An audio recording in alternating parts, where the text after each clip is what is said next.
సర్వాయి పాపన్న గౌడ్. ఈ పేరు తెలంగాణ చరిత్రలో శక్తివంతమైన సంఘటనలకు సంకేతం. ఓ సామాన్య కుటుంబంలో పుట్టిన పాపన్న గౌడ్ తాను కులంగా, వర్ణంగా, సామాజికంగా ఎంత వెనుకబడిన వాడైనా ప్రజల హక్కుల కోసం రాజులను, సామ్రాజ్యాలను సవాల్ చేయగలడని చరిత్రకు చూపించాడు.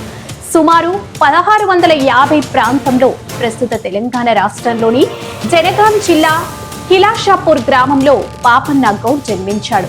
ఆయన గౌడ్ వర్గానికి చెందినవారు. ఈ వర్గం తాటి చెట్ల మీద జీవనం ఆధారపడి ఉండే వృత్తిని అనుసరించే ఆ కాలంలో సామాజికంగా అధమంగా పరిగణించబడే కులంగా గుర్తించబడింది. పాపన్న బాల్యంలోనే మొఘల్ పరిపాలన కింద తెలంగాణ ప్రాంతంలో ప్రజలు ఎదుర్కొంటున్న దుర్భర పరిస్థితులను గమనించాడు. జమీందారీ వ్యవస్థ, ముస్లిం పాలకుల అధికారం, మతపరమైన పీడనలు ఇవన్నీ ప్రజల జీవితాలను దుర్భరంగా మార్చాయి. జమీందారులు మద్దతుతో మొఘల్ అధికారులు ప్రజలపై అధిక పన్నులు విధించి ఆర్థికంగా, సామాజికంగా వారిని అణగదొక్కడం సర్వసాధారణమైంది. అంతేకాదు, కుల వివక్ష, అధికారం కేవలం పై కులాలకు పరిమితమైన రాజకీయ వ్యవస్థ వల్ల తక్కువ కులాలకు ఎలాంటి గౌరవం ఉండేది కాదు. ఈ విధమైన న్యాయ వ్యతిరేక పరిస్థితులను తట్టుకోలేని పాపన్న మొదట తాను ఎదుర్కొన్న దుర్వినియోగాలను ప్రశ్నించడమే కాకుండా దాన్ని ప్రజల సాధనగా మార్చాడు. పాపన్న మొదట గ్రామాల మద్దతుతో చిన్న చిన్న దాడులు చేస్తూ ప్రారంభించాడు. అది కేవలం దోపిడికి సంబంధించినవిగా కాకుండా ప్రతిష్ఠితులను ప్రశ్నించే సామాజిక తిరుగుబాటుకు నాంది పలికే చర్యలుగా మారాయి. మొఘలులు దుర్మార్గపు అధికారుల ఖజానాలపై దాడులు చేసి దొంగిలించిన ధనాన్ని పేద ప్రజలకు పంచుతూ ప్రజల మద్దతు సంపాదించాడు.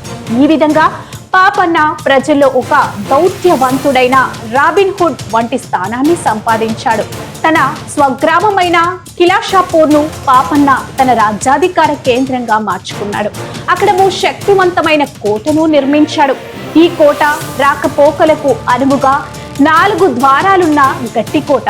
అతడు సేనలను శిక్షణ ఇచ్చి గ్రామస్తుల సహకారంతో ఒక పటిష్టమైన భద్రతా వ్యవస్థను రూపొందించాడు. తన పాలనలో ప్రజల నుంచి లంచాలు, హింస, పన్నుల దోపిడీ ఉండేది కాదు.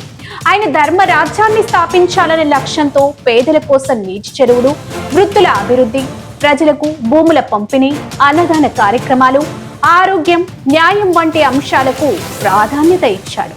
ఆయన పాలనలో కుల వివక్షకు తావే లేదు, పై కులాలే పాలకులే అనే స్థూల నమ్మకాలను అతడు తన పాలనతో ధ్వంసం చేశాడు. ఈ పరిస్థితులు మొఘల్ చక్రవర్తి ఔరంగజేబ్ దృష్టికి వెళ్ళాయి. ఔరంగజేబ్ తన పాలన చివరి దశలో దక్షిణ భారతదేశాన్ని పూర్తిగా ఆక్రమించాలనే ప్రయత్నంలో ఉన్నాడు. ఈ సమయంలో పాపన్న వంటి స్వతంత్రత నాయకుడు మొఘల్ సామ్రాజ్యానికి ముప్పుగా మారాడు.